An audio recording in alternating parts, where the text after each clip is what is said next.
भयकथा झपाटलेले जंगल. कोकणातील एका दुर्गम गावाजवळ एक दाट जंगल होतं. गावकरी त्याला झपाटलेले जंगल म्हणत.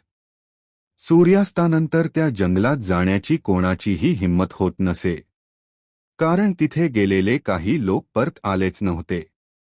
आणि जे परत आले ते कधीच पूर्वीसारखे राहिले नव्हते. एकदा 4 मित्रांनी या अफवेचं सत्य शोधायचं ठरवलं. रात्री ते टॉर्च घेऊन जंगलात शिरले. सुरुवातीला सर्व काही शांत होतं, पण जसजसे ते आत गेले तसतसं जंगलातील वातावरण विचित्र वाटू लागलं. अचानक त्यांना झाडांमधून कुजबुज ऐकू आली. मागे वळून बघू नका.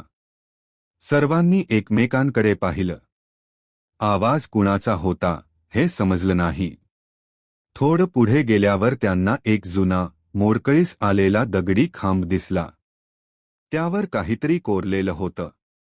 जो मागे वळून पाहिल तो कायमचा इथेच राहील.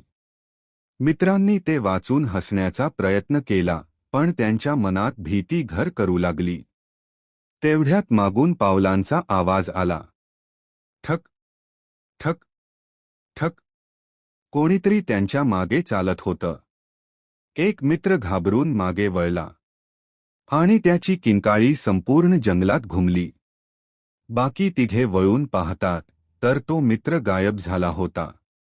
जणू तो कधी अस्तित्वातच नव्हता. आता ते तिघे जीवाच्या आकांताने पळू लागले. पण जितकं ते पळत होते तितकंच जंगल अधिक दाट होत होतं. अचानक त्यांच्या टॉर्च बंद झाल्या. पूर्ण अंधार.